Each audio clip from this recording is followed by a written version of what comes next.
Fala aí, pessoal, bem-vindos a mais um episódio do De Dono para Dono, o podcast aqui da Audas, onde a gente traz empreendedores, geralmente com histórias super bacanas aqui para dividir com a gente um pouco da jornada deles. E o que eu falo sempre, né, dividir o lado A, que é o lado que a gente conta, mas o lado B também, que é o lado que a gente lembra, né? Então eu tô aqui hoje com o Felipe Barreto Veiga. Então, Felipe, antes de mais nada, muito obrigado aí pela presença, por aceitar nosso convite, pelo carinho de sempre, né? O Felipe é o sócio fundador, né, e o CEO hoje do BVA Advogados. Ele é formado em Direito pela Universidade Presbiteriana Mackenzie, tem extensão pela Harvard Business School, Law School, Fordham Law School, e ele vai contar um pouquinho aqui da história dele. Então, Felipe, em primeiro lugar, mais uma vez, obrigado por estar aqui. Já vou te começar com uma pergunta. Tá, sempre quis ser advogado? Ótima pergunta pra gente começar. E a resposta já é um latente não. Bom, Juliano, primeiro, obrigado por me receber aqui. É um prazer estar no De Dono para Dono. Eu acompanho aí o podcast de vocês, sempre histórias muito boas, amigos contando as histórias deles, clientes contando as histórias deles, então muito legal estar aqui. A gente lá no BVA é parceiro da Audas, mas eu e você somos parceiros na física já há muitos anos. Bastante tempo, então muito legal estar aqui, muito legal estar com a sua audiência. Bom, já respondendo a sua pergunta, eu já respondi, é um não, né? Mas eu sempre flertei com a advocacia de alguma forma, né? O direito sempre esteve presente de alguma forma na minha vida. Primeiro, né, porque eu... Durante ali, né, a minha juventude, a minha infância, meus pais conviveram com vários problemas jurídicos, então aquela figura do advogado sempre existiu na minha vida. Eu lembro quando era pequeno, meu pai às vezes tinha que ir para visitar o escritório de advocacia para tratar de alguns problemas jurídicos que ele estava enfrentando na empresa dele. E eu acabei sempre flertando com o direito. Meu pai tinha grandes amigos advogados, né? Então eu acabei flertando com a profissão. Eu gostava muito ali da literatura do John Grisham, né? Que é um autor americano que conta muito essas histórias. Lá no começo dos anos 90 tinham muitos filmes impactantes também, passando por esse universo jurídico, né? O Afirma, o Dossiê Pelicano. Então aquilo sempre, né, me encantou de alguma forma, mas eu sempre me enxerguei como uma pessoa muito criativa, né? E acho que eu sou essa pessoa criativa até hoje, né?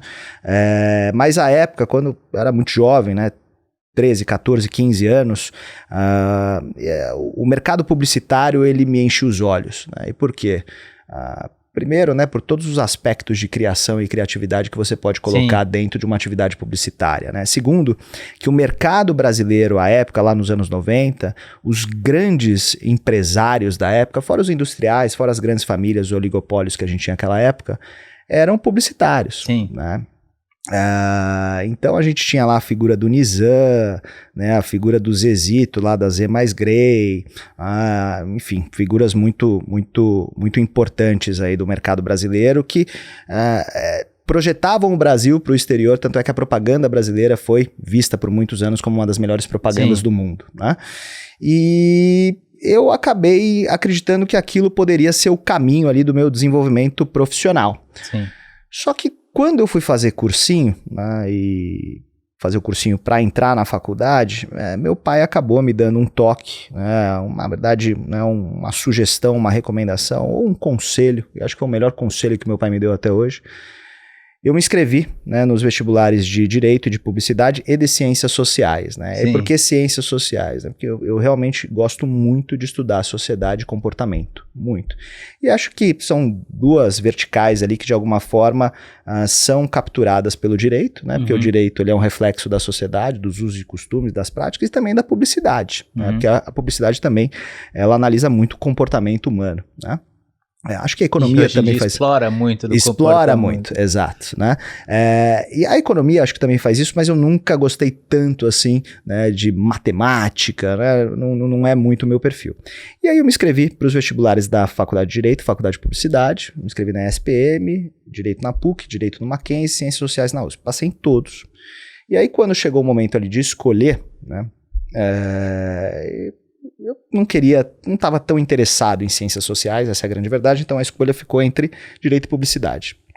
E meu pai, por ser um empresário do setor de imprensa, né, ele foi sócio de grupos editoriais, né, foi por muitos anos jornalista, editor de jornal, de revistas e tudo mais. Ele tinha um relacionamento muito forte com as agências de publicidade. Então ele conhecia esses grandes publicitários. Em um determinado momento ali, numa conversa com ele, ele falou, cara, você é um cara muito ambicioso, né? Você gosta muito de negócios, você gosta muito desse ambiente, talvez a publicidade não seja o melhor lugar para você, né? E ele me deu, né, esse conselho com uma linha ali que eu lembro muito bem, né? Dentro do mercado de publicidade, para que você possa crescer de verdade, ou você tem que ter um talento, né, e uma resiliência muito forte, né? Ou você precisa conhecer as pessoas certas, né? E muito embora ele conhecesse as pessoas certas, ele falou que muito provavelmente eu não ia conseguir abrir os espaços que eu precisaria para conseguir alcançar, né, o resultado dessa minha ambição. E por outro lado, né, ele trouxe que a advocacia ela te abre um leque de possibilidades muito grande, né? O direito te abre um leque de possibilidades muito grande. Ele até a época ele citou ali grandes presidentes, CEOs de empresas que eram advogados, né? E aquilo acabou de certa forma me convencendo. Boa. Eu entrei na faculdade de Direito, os 2 primeiros anos foram um martírio, né? O primeiro ano foi muito, muito difícil.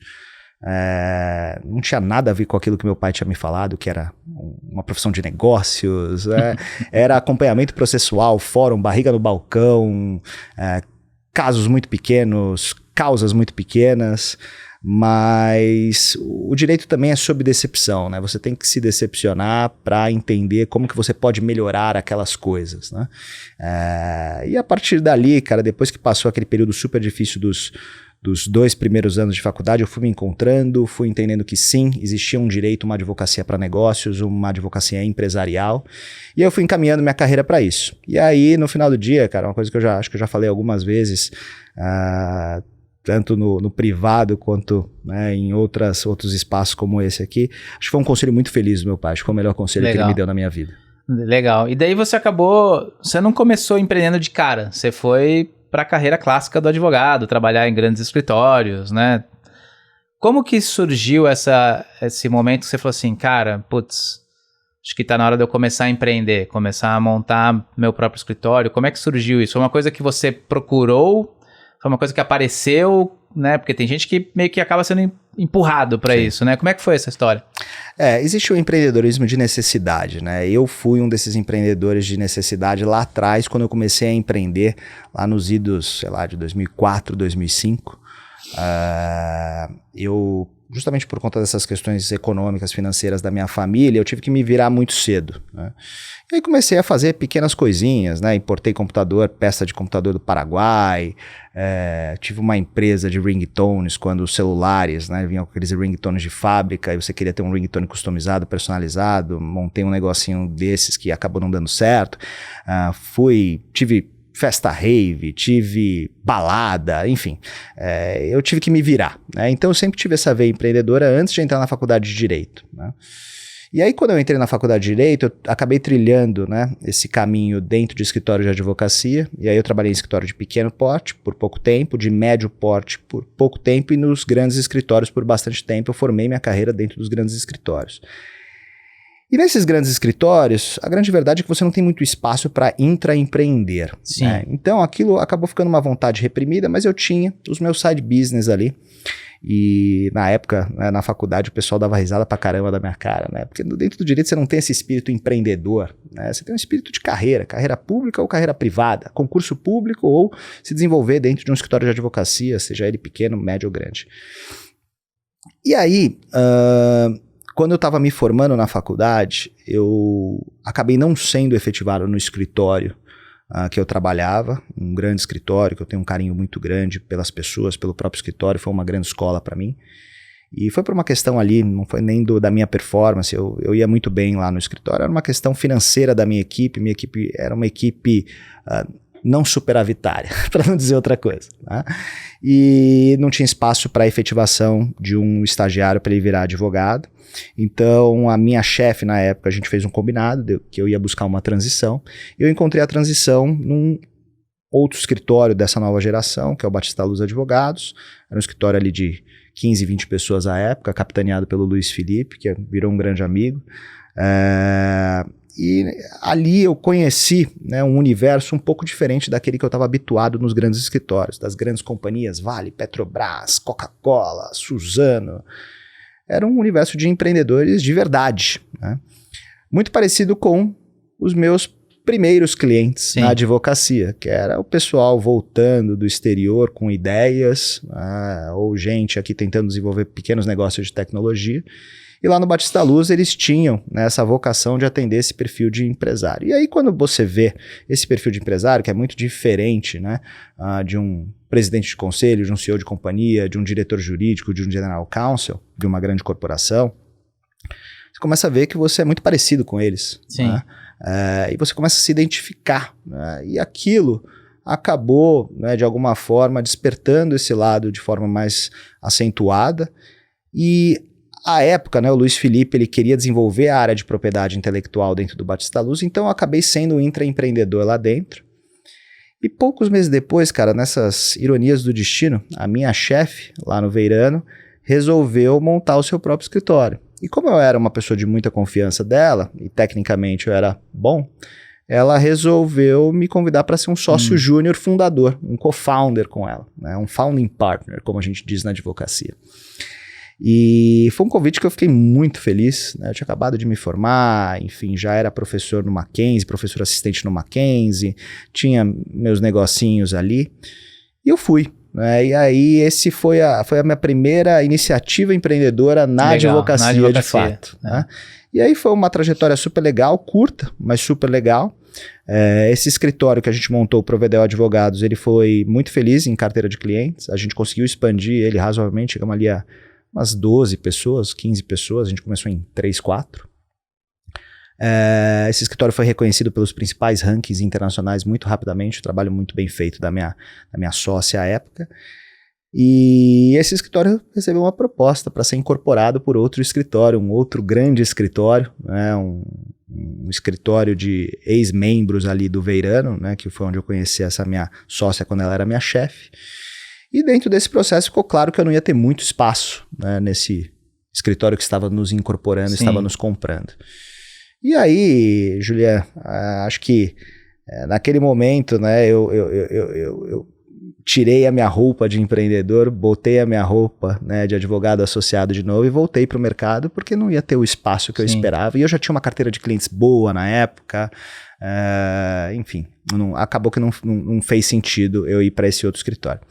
E eu voltei, né, para o mercado, fui para o Matos Filho, né, fiquei lá 1 ano no Matos Filho, foi muito legal, ajudei a desenvolver a área de tecnologia lá, um grande sócio, né, que era uma referência para mim no mercado de tecnologia, o Fábio Kujalski, ex-BKBG, foi lá para o Matos Filho para desenvolver a área, acho que foi a primeira ou segunda contratação de um sócio lateral feita pelo Matos Filho, então era um projeto muito promissor.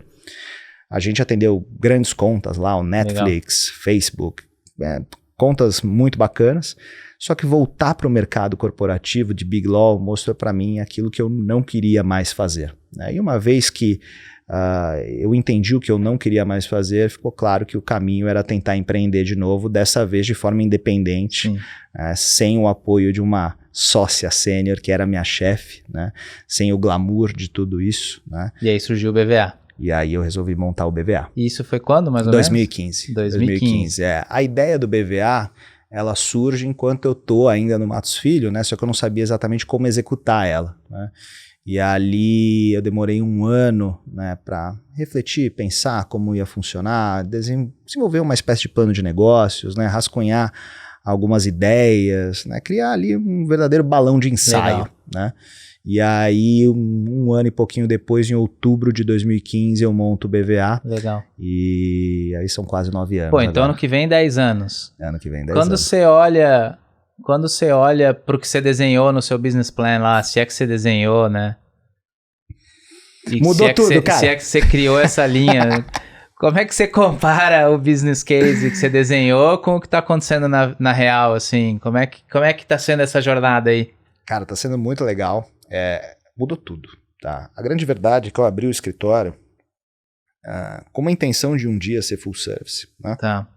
Só que eu não fazia a menor ideia de como eu conseguiria executar para virar um full service. Né? Então, naquele momento, eu pensei em ser uma boutique para o mercado de tecnologia, atendendo as principais áreas demandadas pelo mercado de tecnologia.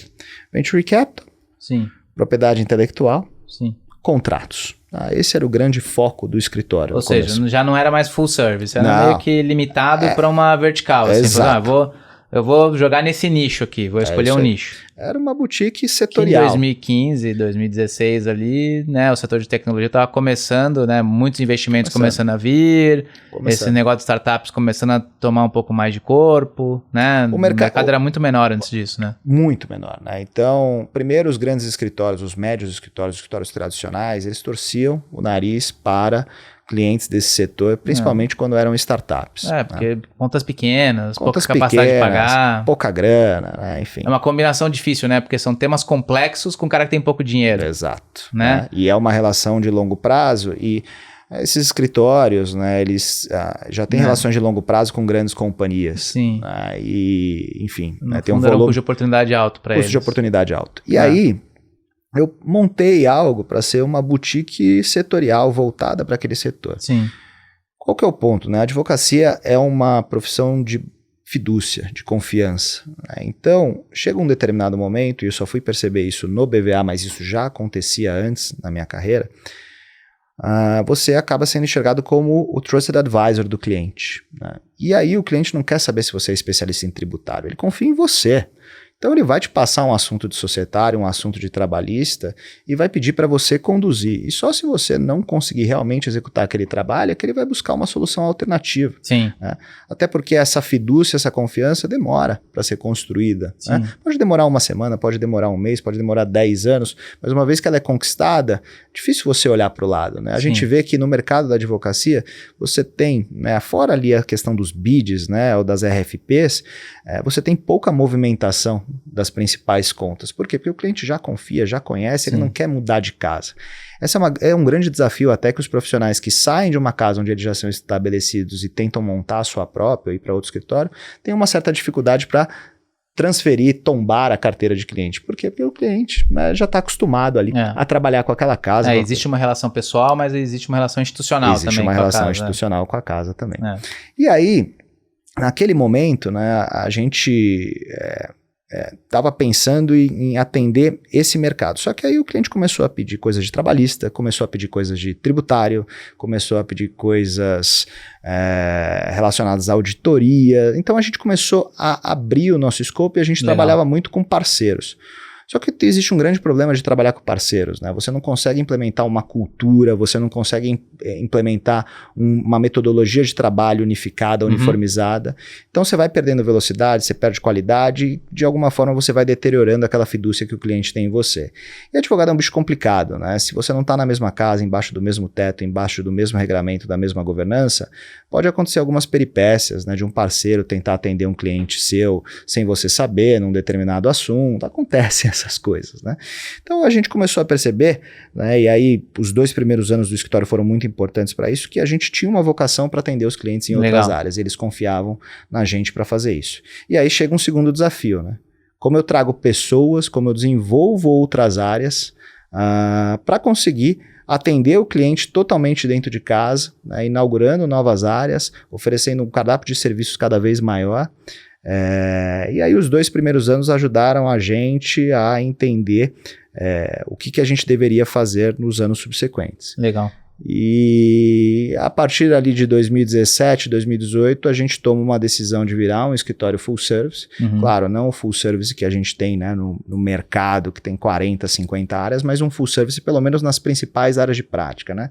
Imobiliário, tributário, societário, contratos, trabalhista, o transacional ele é importante, direito civil, consumidor, um direito comercial, empresarial, tudo aquilo que se relaciona ao full service empresarial, com exceção do criminal, né? O criminal empresarial a gente nunca teve a intenção de ter essa área lá dentro do escritório.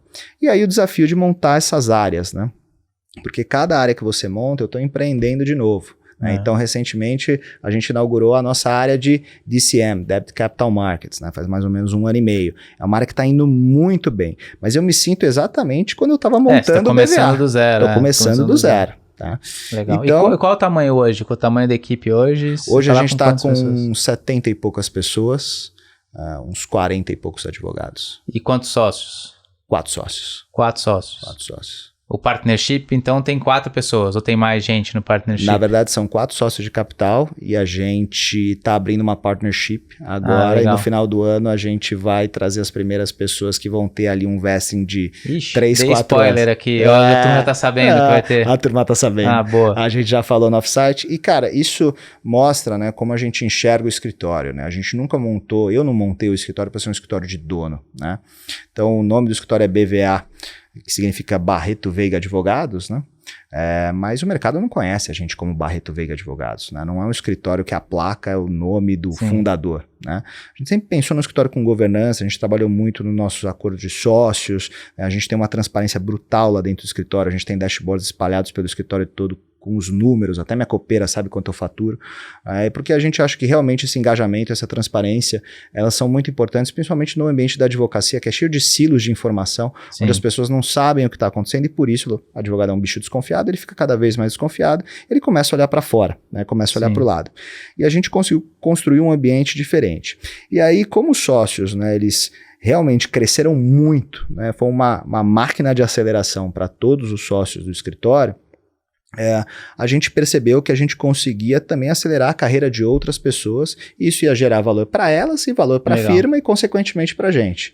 Então, chegou um momento que a gente encontrou a confiança e, obviamente, o time certo para que a gente pudesse abrir uma porta, né, de um segundo andar de sociedade através de uma partnership, pensando principalmente na perenidade do escritório. A gente enxerga o BVA, os sócios de capital enxergam o BVA como um negócio lifelong, né? Então a gente espera continuar nessa casa por mais muitos anos, e é isso que a gente faz, né?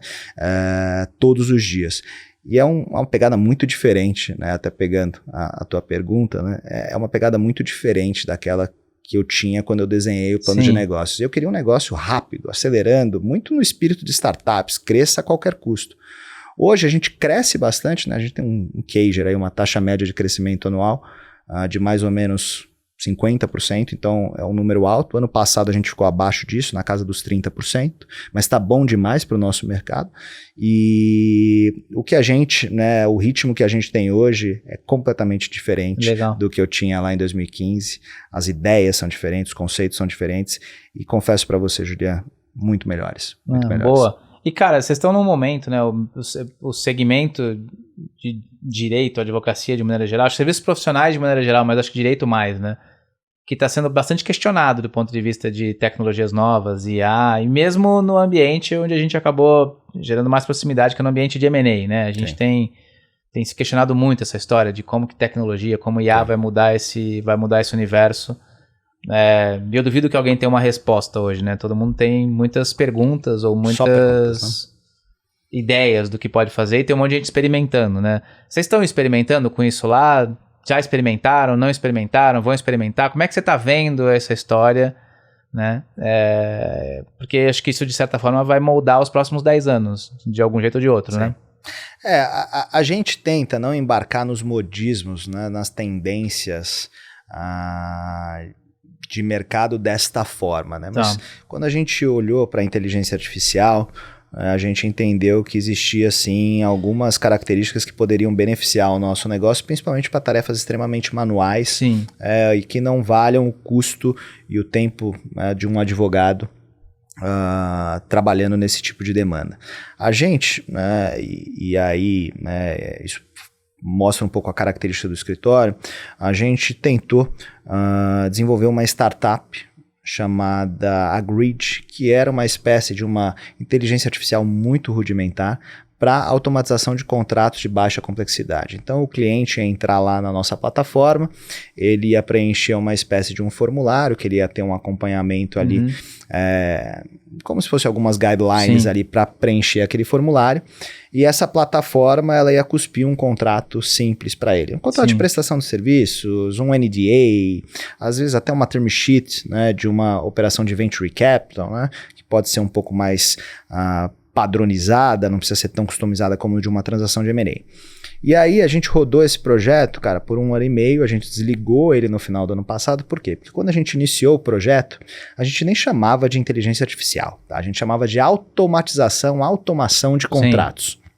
E aí, aquelas coisas da vida, né? Que a gente faz planos e ela dá risada da nossa cara.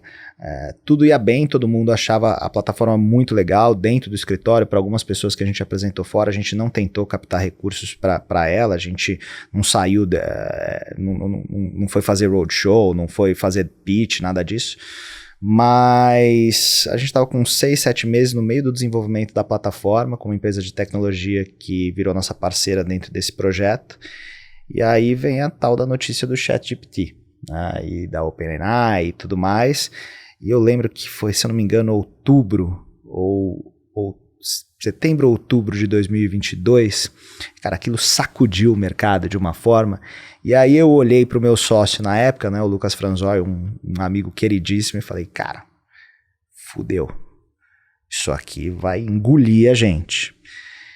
E ali, num determinado momento, a gente até tentou colocar alguns prompts, fazer ali alguma correlação com o ChatGPT, mas a gente acabou perdendo muita velocidade e percebeu que tudo que a gente desenvolvesse com os recursos que a gente tinha, a gente não ia sair do lugar e provavelmente só ia ser legal para a gente, né? Não ia ter usabilidade para terceiros e a gente não ia conseguir vender aquele produto.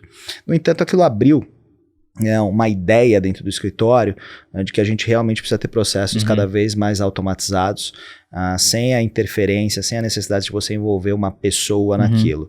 E hoje a gente tem várias coisas dentro da nossa estrutura de back-office que a gente, né, pegou conceitos, né, do que a gente desenvolveu ali na Grid. Agora, Julian, eu com relação à inteligência artificial e todas essas tecnologias, né, eu acho que sim, elas têm grande chance de substituir um certo número de profissionais, principalmente os menos qualificados ou os que estão ali em áreas onde os trabalhos são mais repetitivos, automatizados, como por exemplo o contencioso de massa, né? O contencioso de massa já se serve dessas tecnologias já há muito tempo, né? Mas no final do dia você ainda tem advogados, você ainda tem operadores do direito ali conduzindo de alguma forma a estratégia processual, a técnica ou até mesmo comercial. Eu acho que é muito mais uma ferramenta de ganho de produtividade, né, de aceleração ou de facilitação de pesquisa. Tem vários aspectos. E né? Aí tem uma coisa, se eu não me engano, foi um sócio de um escritório relevante que ele falou, no final do dia a inteligência artificial não sai para almoçar nem para jantar com o cliente. E eu acredito muito nisso. Né? Como é uma relação de fidúcia, nem sempre o cliente está simplesmente esperando receber um contrato pronto e that's it. Até porque hoje, provavelmente, se ele pedir uma pesquisa no Google, ele acha. Ele acha. Né? Ele acha um contrato pronto, ele pede para um amigo que fez uma transação parecida. Ele acha. E fala assim, me empresta aí o que você usou. A né? grande maioria dos trabalhos não é rocket science, né? E você tem lá a internet que vai te dar modelos ou coisas aproximadas. Mas no final do dia, o que ele quer a sua experiência, ele quer o seu advice, né? Muito parecido com a posição de financial advisor. Porra, você construiu um modelo financeiro ali, você bota lá algumas informações no ChatGPT, ele não vai te trazer um modelo perfeito, mas ele te traz um modelo relevante ali, razoável, né? Só que no final do dia, cara, o que a gente quer? Né? A gente quer o advisor, né? A pessoa nos orientando com base na sua experiência. E isso eu acho que as tecnologias não vão conseguir substituir. Agora, os ganhos de produtividade são claros, né? E quem não está usando isso a seu favor, muito provavelmente está deixando dinheiro na mesa ou está tendo mais custos. Não, acho que é por aí mesmo. E, cara, enveredando para essa linha do M&A, assim, ano passado foi um ano dificílimo, né? Foi. Para quem atua no segmento de M&A, foi um ano fraco. Foi. Do ponto de vista de transações, né? Com tudo que aconteceu, ambiente político, taxa de juros, crise da Americanas, né? Várias coisas afetaram o universo de M&A de maneira geral. E acho que em geral, né? Quando a gente fala M&A, mercado de capitais em geral, dívida, equity, empresas pequenas, empresas grandes, né? E 2024 parece que está melhor, né? Como é que você está vendo 2024 até agora? Como que você tem visto ao longo do ano? E como é que estão as perspectivas aí do mercado? Como é que você está vendo o mercado para 24, 25 aí? Tem uma frase que está sendo muito repetida. Que se pese que falar de mercado futuro no Brasil é sempre um perigo, difícil. Né? Porque você fala, o negócio muda, mas... É aquela coisa, né? Você tá jogando futebol, você tá chutando a bola do nada, vira basquete, troca uma música. Mas com o que a gente tá vendo agora, como é que você tá vendo esse mercado aí, os 2 anos? Cara, assim, a gente tem visto, né, muito uma frase ser repetida de forma bastante recorrente, que é o tal do estou cautelosamente otimista. Sim. Né? Tenho ouvido isso desde o último trimestre do ano passado e de bocas das mais variadas fontes, desde o agente autônomo de investimento ao banqueiro, do empresário ao advogado transacional. Eu acho que esse é um pouco o mood, né? Os últimos anos, eles foram anos com algumas distorções relevantes dentro da atividade transacional no mundo, né? Principalmente ali a partir de 2020, quando a gente tem a pandemia, muitas das empresas de economia real, empresas incumbentes, tiveram que fazer aquisições de tecnologias ou de companhias que detinham algumas tecnologias. Isso aumentou muito, né, o volume de transações, principalmente durante os anos de 2020 e 2021. Sim. A gente também teve empresas de tecnologia, startups ou empresas que tinham algum tipo de inovação se expondo ao mercado de capitais, fazendo aberturas de capital, tanto no Brasil, como nos Estados Unidos, como no mundo como um todo. Sim. A gente também teve lá o all-time high dos papéis das empresas de tecnologia. Tudo isso gerou um fluxo de volume financeiro para o mercado de transações, sejam transações de M&A, investimentos de venture capital, até transações de crédito, né, transações de dívida. Isso aumentou muito o volume. E aí a gente teve distorções nesses 2 anos que quem tivesse começado a carreira em 2020 e 2021 teria achado que aquele... Era o novo normal. Era o novo normal, a velocidade de cruzeiro do setor, quando naquilo, na verdade, era um frenesi que provavelmente a gente não vai ver mais de 3, 4 vezes nas nossas vidas, ainda que a gente fique 30, 40 anos nesse mercado. Então, o que, na minha opinião, aconteceu em 2022 e 2023 foi uma grande ressaca daquela atividade transacional altíssima, até porque quando você compra muita coisa, né, você precisa processar, digerir, integrar, fazer valor, o PMI, extrair valor, e capturar sinergias. Caro, será que você vai conseguir capturar esse valor? Pois é, né? E aí, junto com isso, né, acho que teve uma série de fatores, alguns deles você já listou aqui, que acabaram deixando o investidor ou os compradores menos inclinados a fazer novas transações naquele período. Teve o tal do inverno das startups, né, as tensões macroeconômicas no mundo, a guerra da Ucrânia. Então, a gente teve ali uma mudança grande no cenário macroeconômico. Quando a gente olha para o Brasil, 2023 foi um ano de transição de governo. Né? 2022, um ano de eleições. Dentro desse cenário todo, uma reforma tributária que começou de uma forma bem capenga, com um certo receio do mercado, na verdade um grande receio do mercado com relação aos seus desdobramentos. E aí, na transição presidencial, a gente tem os episódios lá do 8 de janeiro, né, e o ministro que foi escolhido para a pasta da Fazenda, para a pasta da Economia, não tinha uma experiência grande no setor. Então, o mercado brasileiro também estava ali bastante cauteloso e, junto com tudo isso, aconteceu, né, um cisne negro que foi o evento de Americanas, né, tirou um pouco ali a confiança do investidor que estava olhando muito para as operações de crédito, né? CRA, CRI, debêntures incentivadas estavam bombando naquela época, né? E o brasileiro, até então, ele tinha uma percepção que renda fixa era renda fixa mesmo, né? Ele nunca deixaria de ganhar, quando na verdade ele pode deixar de ganhar se tem um calote, se tem um default, como qualquer outra operação de crédito. Então, a gente teve um cenário ali... 2 anos de um cenário de ressaca, mais complicações, e junto com isso a gente também tem a alta de juros, né, que acaba fazendo com que o dinheiro que seja destinado para transações, ele vá para operações onde, né, o indexador seja os juros. Isso não acontece em transações de equity, não acontece em transações de M&A, acontece em transações de dívida. Então, né, essa cesta de fatores, eu acho que ela contribuiu para uma desaceleração da atividade transacional.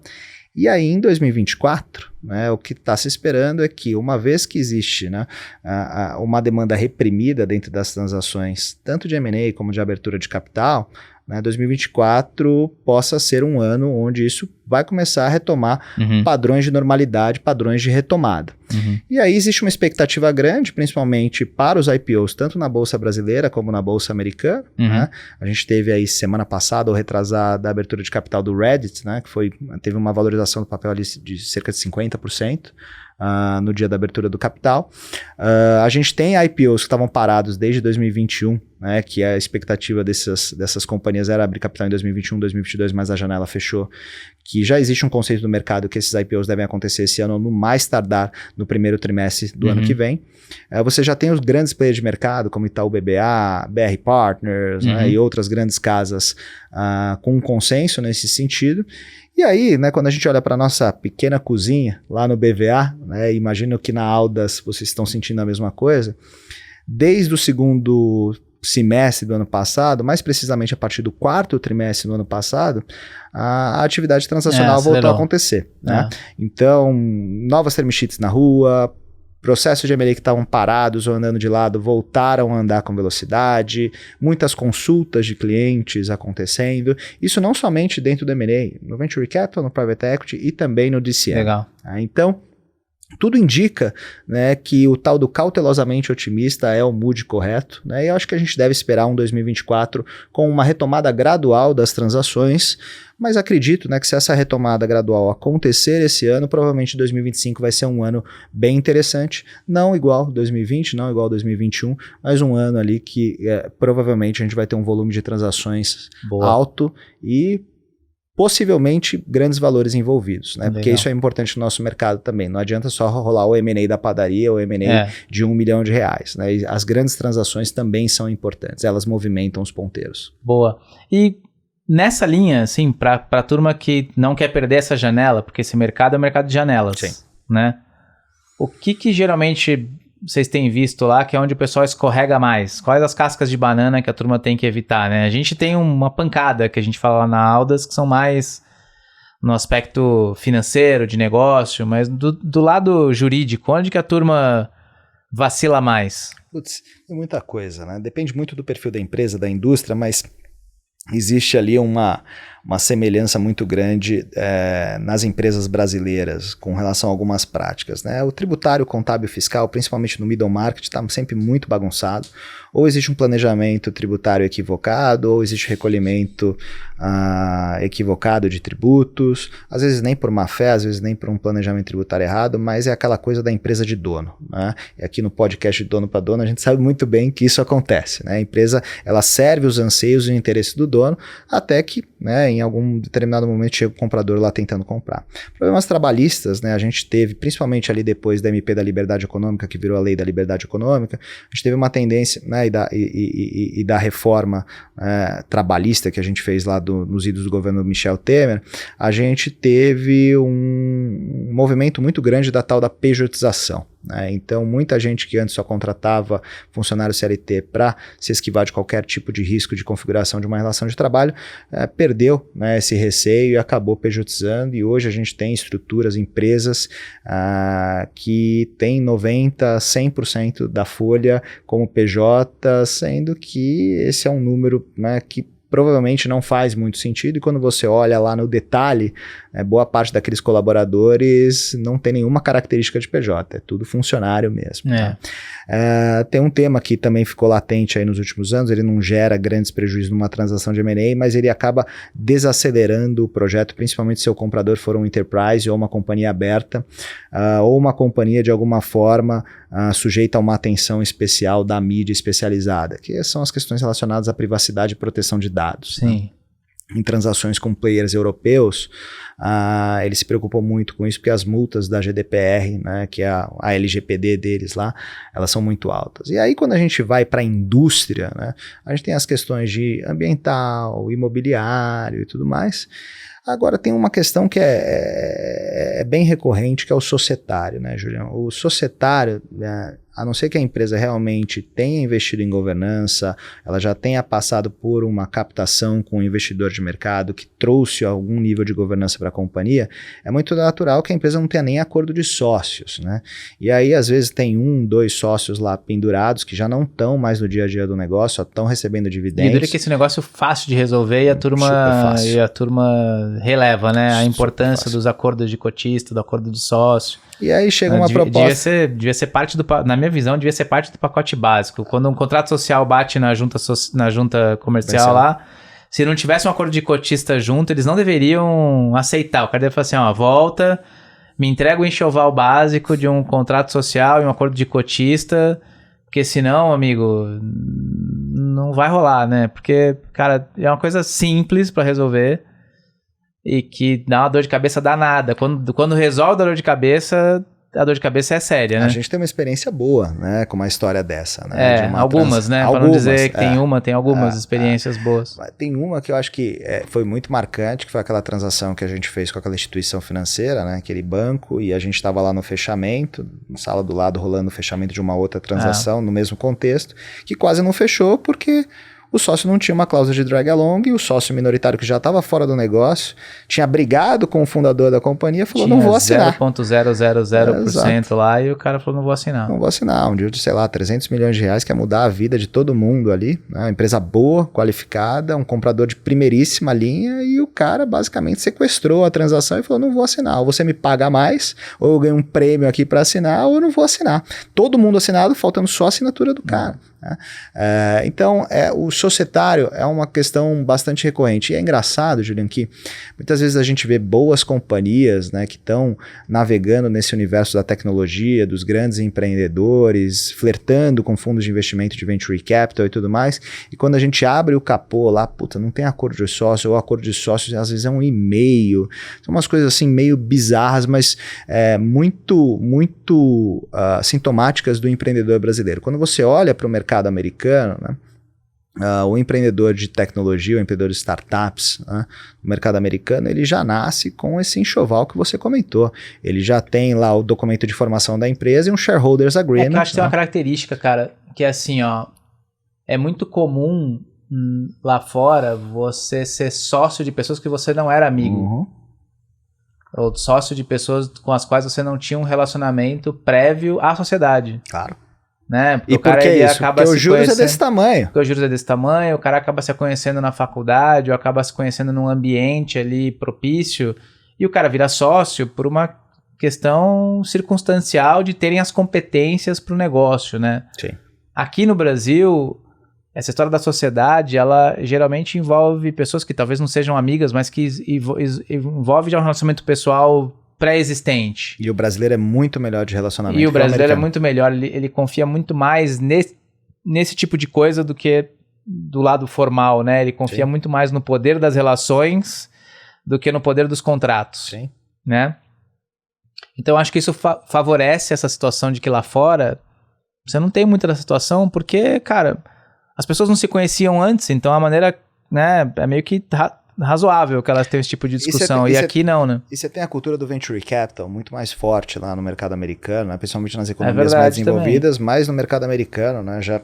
Você já nasce com investidor, já nasce com anjo, então, tipo, o anjo não vai entrar num cenário como esse sem um acordo existente. E o mercado americano, ele tem uma característica interessante, né? Que ele tem o estado de Delaware, né? Onde o estado de Delaware é um estado conhecido por ser um estado onde as regras do direito societário e as regras pró-investidor, elas são seguidas, cumpridas, né? E muito bem desenhadas, né? E tanto é que o tribunal de Delaware, lá do circuito de Delaware, é reconhecido por proferir algumas das melhores decisões, né, relacionadas ao direito empresarial no mundo, é uma referência. Recentemente teve aquela decisão do prêmio, do bônus do Elon Musk, né, que trouxe, né, os holofotes de novo lá para Delaware, mas enfim, existe essa cultura no mercado americano, e no Brasil a gente percebe que mesmo empreendedores, né, que estão navegando, estão transitando por esse ambiente mais sofisticado, né, como por exemplo o próprio ambiente do G4,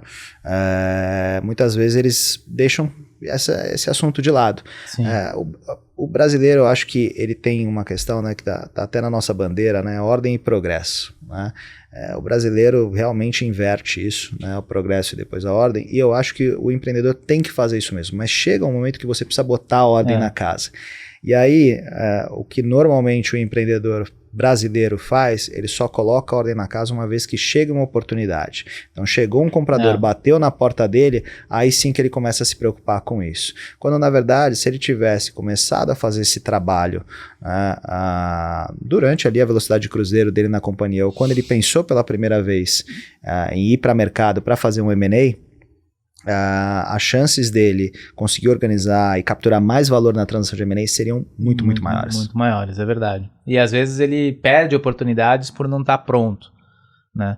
Então acho que essa é uma dica importante para todo mundo que pensa eventualmente em ter uma oportunidade, seja de investimento e tal, endereçar isso. Mas para quem não pensa também, né? Porque não necessariamente os sócios vão estar alinhados para sempre, Sim. né? E aí é importante ter esse negócio resolvido e é muito fácil de resolver. Cara, assim, quando você coloca uma pessoa dentro da sua casa, né, você tem que ter um caminho de saída para ela. Né? E isso vale para as sociedades também. E aí acho que tem um ponto interessante dentro do societário, né? Que ele não somente cria um regramento, né, para entrada e saída, como também um regramento de convivência entre os sócios. Né? Então, quando você casa, quando você namora, né, é importante você estabelecer algumas regras do jogo. Você não precisa ter tudo previsto ali, mas você ter algumas coisas ali bem estabelecidas é muito bom para evitar, inclusive, rupturas por um desalinhamento de algo que não está previsto no papel. Então, acho que fazer esse housekeeping, né, cuidar da sua casa é muito importante, não somente para uma venda, para uma saída, para arrumar a casa para que o comprador possa te visitar, mas também para que você tenha, né, uma convivência melhor ali no dia a dia, protegendo o teu ativo, né, principal ativo. Boa. Cara, a gente que trafega nesse universo de M&A, a gente passa por poucas e boas, né? Qual foi, fazer um ping-pong rápido aqui, cara. Qual foi o M&A mais difícil, cara, que você já se envolveu ou já participou? Cara, o M&A mais difícil que eu me envolvi... Olha, tem um que foi, curiosamente, muito desafiador, que foi a venda da Singu para a Natura. Esse foi um deal complexo de ser feito, porque ele até demorou cerca de 3 anos para ser concluído do começo ao fim, né? Desde a entrada da Natura como investidora até a efetiva compra do lado deles. A gente fez uma transação também vendendo uma companhia do setor de ingressos de bilheteria digital para uma multinacional americana, que foi um deal super complexo. Hoje ele está inclusive sendo discutido judicialmente. Mas acho que do ponto de vista ali, né, de esforço, a gente fez uma venda de uma empresa do setor de serviços financeiros, uma fintech, né?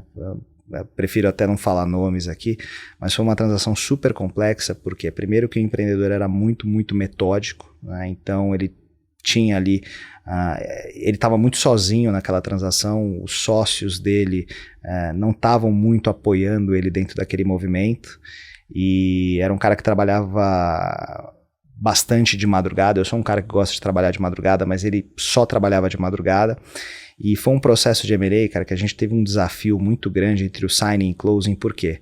Porque ele assinou a transação representando todos os outros sócios da companhia, e o que estava previsto para o closing é que ele deveria obter todas as anuências de todos os sócios para o closing. Então, e nem todo mundo estava na mesma página. Cara, pior que no final estava todo mundo na mesma página, mas o que aconteceu? Um dos sócios dele teve um ataque cardíaco fulminante, jogando tênis, faltando 2 dias para o fechamento. Vários sócios já tinham assinado. E aí, qual que foi a sorte desse empreendedor? Né? Uma situação péssima, né? Ele me ligou, sei lá, 9 horas da manhã, ele só falava comigo de madrugada. Eu falei, puta, o que esse cara tá me ligando 9 horas da manhã? Provavelmente deu algum problema, é um baita problema.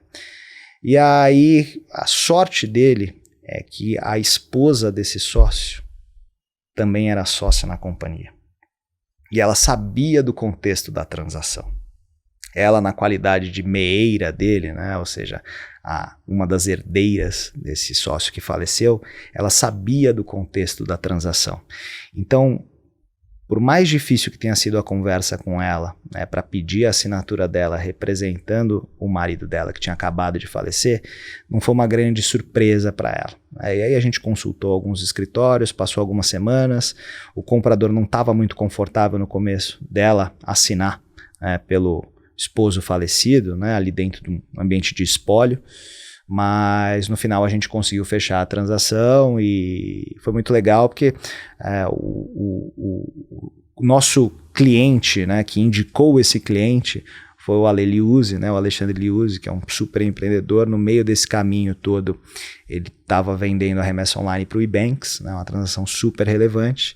E foi muito legal, né, honrar a indicação que ele fez para a gente. Mas confesso, cara, que foi uma situação bem complexa, porque... Enfim, né, envolve a morte de uma pessoa, né, uma expectativa muito grande com relação à venda da companhia. E essa empresa, cara, ela tinha mais ou menos uns 20 e poucos sócios, né? E aí é engraçado, né, que acontece uma situação como essa, mesmo que a nossa janela fosse curta ali para o closing, cara, a gente pegou tanto esses sócios, trouxe tanto eles para perto, e eles estavam distantes lá no começo da transação, então era coisa de telefonar para cada um, a gente dividiu ali entre o time, cada um falando com um dos sócios ali, para deixar esses caras muito perto, né? Primeiro, para ninguém morrer também, né? E segundo, para ninguém dar fallback. Sim. Né? E aí conseguimos fazer o closing, legal. Foi uma venda super legal, mas foi uma transação muito difícil. E engraçado, Juliana, que ela foi rápida, tá? Ela deve ter demorado uns 4 ou 5 meses. Mas esses 20 dias que a gente ficou nesse assunto, cara, foram muito desgastantes. Muito desgastantes. E qual a mais rápida? Você falou, ela até foi rápida. Qual a mais rápida que você já participou? Cara, a mais rápida foi com você, que foi a transação da Mobius, que foi uma transação super rápida do ponto de vista jurídico. Vocês já estavam em roadshow algumas semanas, já estavam trabalhando já há alguns meses, mas pra gente lá no escritório foi uma transação de 35, 40 dias envolvendo vendor due diligence, aquela foi uma das transações mais lisas que eu já participei, foi super tranquila mesmo. A companhia era muito boa, os empreendedores muito bons, o comprador também. Os dois lados muito alinhados, foi bem tranquila mesmo. O comprador era sofisticado, acho que tinha um alinhamento grande ali entre os fundadores de ambos os lados, então foi uma transação bem legal. A gente fechou uma recentemente, que foi a compra de participação no grupo Cataratas, que também foi uma transação bastante rápida. A gente fechou em mais ou menos ali uns 35, 40 dias também. Mesmo. Então foi bem rápido e foi uma transação que dependeu de financiamento externo, né? Então foi uma transação que tinha uma característica ali de uma compra alavancada. Então a gente teve ali que obter financiamentos para financiar a compra. E mesmo assim, cara, a gente fechou em 40, 45 dias. Bem rápido. Bem rápido. Agora, essa é a exceção da exceção da exceção, né, Julia? Porque a grande verdade é que, assim, a boa parte das transações, principalmente nesse momento morno, né, ou de mercado fechado, demoram mais. Elas estão durando 18 meses, 14 meses. A gente fechou uma recentemente, que foi até muito noticiada, que durou mais ou menos 2 anos. Né? Putz, uma transação de 2 anos, ela é cansativa, né? E aí quando você bota na balança, né, a transação de 2 anos e a transação que o sócio morreu entre o signing e closing, né, é engraçado, cara. Essa transação aqui foi mais complexa, mais difícil e mais pesada, porque o efeito da dificuldade aqui, né, o fator de dificuldade aqui foi somente o tempo. Né? Esse aqui foi um desafio muito grande. Contexto mesmo, né? Muito grande.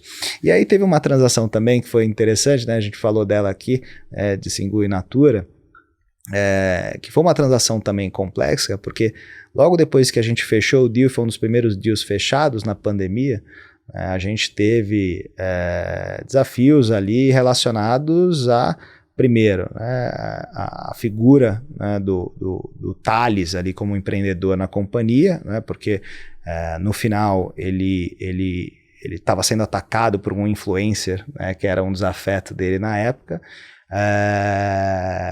E aí, mais ou menos 3 anos depois, quando a gente concluiu o processo da transação, o Thales ele já estava num momento que ele já estava muito dentro do G4 Educação, né, e aí enfim, a gente teve ali alguns desafios para conseguir fechar a transação a contento de todo o grupo de investidores que tinha lá na companhia. Se eu não me engano, eram uns 40 investidores. Tinha desde jogador de futebol até banqueiro. Né? Tinha bastante gente. Tinha bastante gente. Mas foi uma transação que acabou durando 3 anos, mas para mim foi muito mais leve, né, do que essa situação do sócio que faleceu. E qual a mais divertida?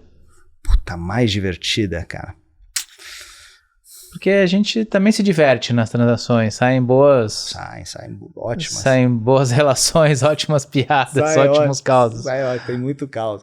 Cara, foi engraçado, eu estava falando sobre isso ontem, né, num jantar de comemoração do fechamento de uma transação, e que a parte mais legal, né, são as pessoas que a gente conhece ali, né, as aventuras que a gente passa ali no meio disso tudo. E comemorar é muito gostoso, né? Ver aquele sorriso no olho, você fala muito sobre, né, o tal do F5 na sala de fechamento. É o momento do F5, né, que eu falo. Que o cara fica atualizando lá o banco dele para ver se caiu a TED do comprador, né? Cara, eu acho que a transação mais divertida, eu acho que não tem uma em específico, mas eu acho que teve uma que eu me diverti bastante. A venda da Unidub para a Uno, que é a maior empresa de dublagem do Brasil, para a maior empresa de dublagem do mundo. Uma transação divertida porque o empreendedor, o Wendel Bezerra, que é o fundador da Unidub, ele é dublador do Bob Esponja, do Goku, do Robert Pattinson. E todos esses personagens apareceram durante a transação. Todos esses personagens apareceram durante a transação e até no fechamento, os gringos vindo pra cá, eu até falei, Wendel, o que o Bob Esponja falaria, né, no discurso de agradecimento? E os gringos estavam lá e ele fez a voz do Bob Esponja, foi mal barato. Mas foi uma transação tão leve, tão gostosa. E é engraçado, né? O mercado... existem mercados que estão fora desse ambiente Faria Lima, Península, né? E as pessoas são mais leves, né? As pessoas são mais easygoing, não tão presas a questões econômicas, mas sim questões de convivência, quem que vão ser meus sócios, né? Qual que vai ser meu papel daqui para frente? E foi dentro de um contexto onde a inteligência artificial dizem que vai substituir, né, o mercado de dublagem. Mesmo assim eles os gringos quiseram fazer a transação. Então foi uma transação muito gostosa. É engraçado, né? Quando a transação ela é leve, assim, você vê que o time tem um sorriso especial lá no final. Legal. Né? O abraço no empreendedor é diferente. Transações muito duras, muito difíceis. Às vezes você nem quer mais ver a sua contraparte. Tem um ufa, né? Tem um ufa. Tem fechou, assim, nossa, fechou. Esse martírio acabou. Né? Agora vamos para o que interessa de fato. Nessa transação e em várias outras, a gente vê que a transação é só um detalhe. Eles já são sócios, na verdade. Eles já estão pensando como... Foi o que aconteceu, por exemplo, em Mobius. Né? Foi muito nessa linha. Então, bacana. Acho que não tem uma mais divertida, mas tem uma série de gostosas e essa última aqui é uma boa lembrança. Boa. E, cara, como o ditado popular, a primeira transação a gente não esquece? Primeira transação. Qual foi a primeira transação? Cara, Qual foi o primeiro M&A? A primeira transação foi a que me introduziu, né, de fato, a ideia, né, de que advogados poderiam trabalhar nisso, porque eu não fazia a menor puta ideia na época. Eu achava que advogado era um cara de processo ou de revisão de contrato, né? E a primeira transação foi em final de 2007, começo de 2008. Eu estava ainda num escritório pequeno chamado Nunes e Savaia, que tinha sido contratado para ser um dos assessores e os auditores legais da Bimbo, a empresa mexicana, o grupo mexicano de panificação, na compra de alguns ativos no mercado brasileiro. E aí eles resolveram comprar um grupo de massa branca lá no Espírito Santo, um grupo capixaba chamado Firenze. Quem é lá do Espírito Santo e já tem mais de 20 anos de idade vai conhecer esse grupo. Legal. Era bem famoso lá. Era como se fosse uma M. Dias Branco. Legal. Essa foi o primeiro M&A que você se envolveu? Foi o primeiro M&A e foi lá em Vitória. Na época era data room presencial, né? Então eu pegava avião em São Paulo, segunda de manhã, para voltar na sexta, final do dia. Cheguei a faltar na faculdade para ficar lá no data room. A grande verdade é que fazer análise de documentos dentro de um data room para preparar relatório de auditoria é um trabalho super chato, mas ele é fundamental dentro de um processo de transação. Acho que a inteligência artificial vai melhorar muito isso nos próximos anos, a gente espera, mas o papel do advogado é necessário. Na época eu era só um estagiário, né? E essa transação ela foi interessante porque, cara, como eu tinha que ir para o data room, né, e tinha que sair de São Paulo e ir para Vitória, eu acabei me relacionando com as pessoas da empresa que estavam envolvidas dentro do processo. E aí é muito legal porque você vê que no final do dia, agora olhando para trás, na época eu acho que eu não tinha esse discernimento, essa maturidade, mas é sempre sobre pessoas, né? É sempre sobre relacionamentos, né? Então mesmo no ambiente do data room que você está auditando, né, a sua contraparte, você tem que gerar um bom relacionamento, afinal aquilo vai dar continuidade, vai ter continuidade por muitos anos. Boa. E aí essa foi a primeira transação. Confesso que sem nenhum glamour.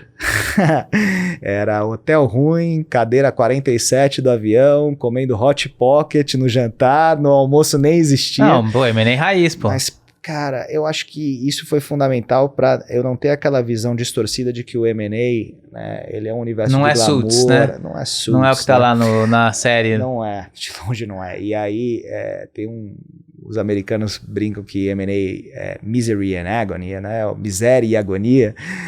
Aí eu acho que é forçar demais também, mas foi legal para entender esse espírito. Legal. E é uma coisa que eu tento passar para molecada lá no escritório, né? Que putz, às vezes o cara tá fazendo uma transição de carreira, ou veio de um grande escritório, tá acostumado a trabalhar com aqueles jumbo deals, e fala, amigão, você veio jogar aqui... Tem outra, tá em outra divisão. Você tá em outra divisão. A gente vai fazer um trabalho bem feito, mas outra... Você pode jogar de atacante em alguns momentos, mas você vai ser o volante, às vezes até o gandula. Então, cara, é assim que funciona. E, cara, é o mercado que eu tô, né? Então, é uma transação muito marcante, e aí só uma curiosidade, né? Tem um relacionamento bom por algum motivo, né? Eu não sei se é espiritual, se é só uma coincidência, mas o estado do Espírito Santo é um estado que a gente tem bons relacionamentos, né? E a gente fez algumas transações com esse estado. A minha primeira transação foi lá, e a gente fez algumas transações com esse estado, e a gente teve uma, né, no final do ano passado que envolvia ali um follow-on numa empresa de capital aberto, que estava sendo coordenada por uma casa de lá, um cliente nosso muito importante, e é um estado muito promissor. Né? Tem muita coisa legal acontecendo. Tem muita coisa legal. E muita gente me pergunta, Julia, porra, M&A é só em São Paulo e no Rio de Janeiro? Cara, pelo contrário. Você sabe muito bem disso, né? Quem trabalha de verdade com M&A do Middle Market sabe bem disso, e eu acho que o Espírito Santo é uma dessas provas, acho que o Paraná também o Rio Grande do Sul, Mato Grosso do Sul, enfim, o Brasil inteiro. Acho que são poucos estados ali, Roraima, Rondônia, que eu acho que tem uma atividade muito mais baixa. Claro, São Paulo e Rio de Janeiro dominam a cena, mas tem oportunidades no Brasil inteiro. Lugar. Tem boas companhias, bons empreendedores que podem gerar mais valor no Brasil inteiro. Boa. Cara, e o Barreto fora do escritório? O que você faz quando você não tá trabalhando e dormindo, né? Porque você já falou que você tem um hábito de trabalhar até tarde mesmo. Você começa mais tarde e vai até tarde. Mas e aí, quando não tá lá? Cara, o que recarrega as baterias? Essa é uma pergunta ótima para fazer para minha esposa. Ela vai falar, não, ele só trabalha. Tá. E agora cuida do Benjamin também. Me ajuda a cuidar do Benjamin. Eu durmo muito pouco, tá? Então é um hábito que eu venho tentando mudar, mas eu começo lá pelas 8 da manhã e vou desligar lá pelas 3, 4 horas da manhã. Tá? E boa parte desse tempo eu me dedico ao escritório, aos meus negócios, tá? Mas fora, né, do CNPJ, cara, hoje eu tenho uma convicção para dizer que eu sou pai, né? E acho que a minha segunda... Se encontrou como pai? Puta, cara, sim. Era uma coisa que eu já queria. Sim. E hoje eu me arrependo de não ter começado antes, mas Deus sabe o que faz, né? O tempo ali, acho que foi o correto, mesmo eu querendo ter começado antes. Mas, cara, acho que a minha primeira, né, na verdade, grande vocação, até acho que mais do que advogado empreendedor, hoje em dia é ser pai, né? Tô adorando e já quero fazer mais. Minha esposa que se prepare.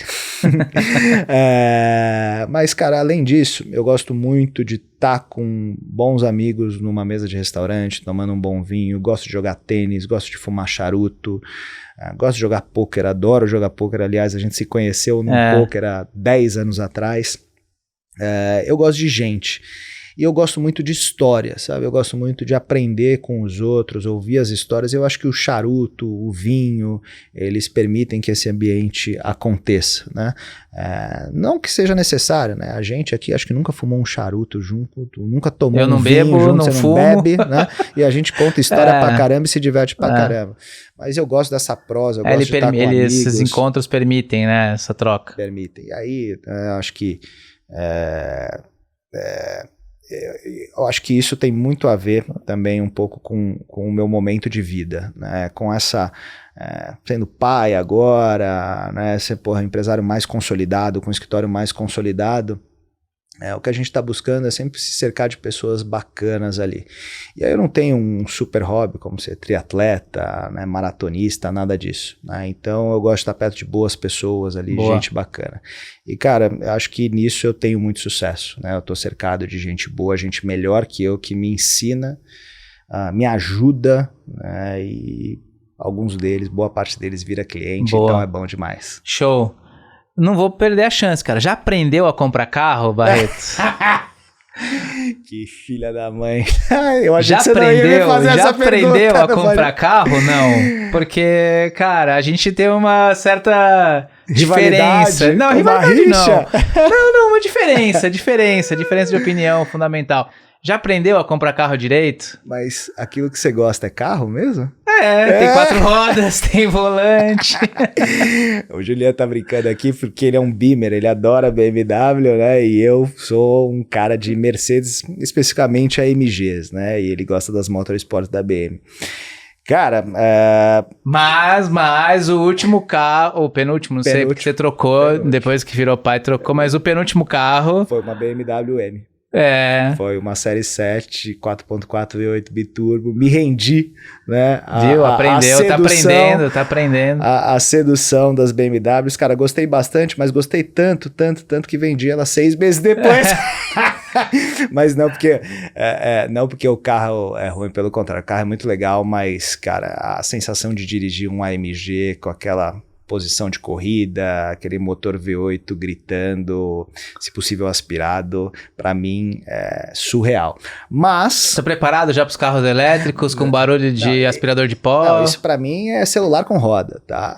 Agora, eu dei 2 passos pra trás aqui, tá, Juliano? Como pai agora, os únicos carros que eu olho são de 7 lugares. Tá? Sim. Então eu troquei a frota lá dos V8 biturbo. Nada que uma X7 não resolva. Meu amigo é Tiguan, Corolla, principalmente que eu sofri um assalto super violento no ano passado, tal, mesmo andando de blindado, cara, dei uma diminuída. Agora deixa o Benjamin fazer uns 5, 6 anos aí, eu volto pra pista, e aí você que se prepare com essas BMW manca tua aí. Não, vamos lá. É brincadeira, porque o Julian tem uma BMW, quantos cavalos tem a bichinha? Não, tava com 600 cavalos, nossa, mas essa daí foi vendida no ano passado, uma M2, vendi a M2.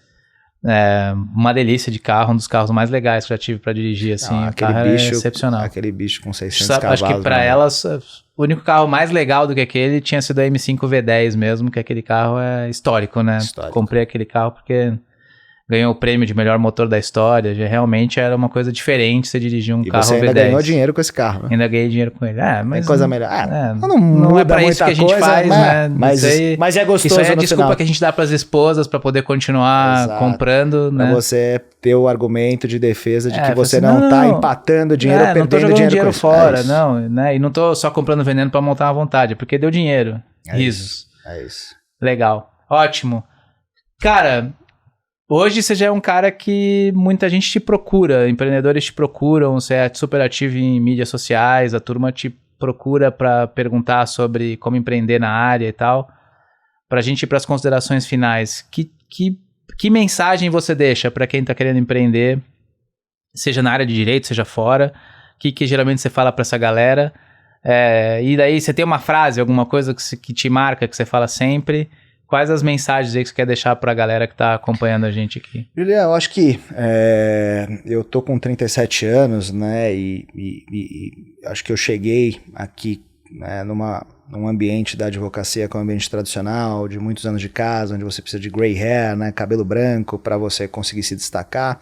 Eu acho que o mundo mudou e ele tá mais aberto, né, a pessoas que tomam algum tipo de risco, né, pode ser um risco mais alto, um risco mais baixo, buscando ali realizar os seus objetivos. Eu acho que eu tomei risco muito cedo, né?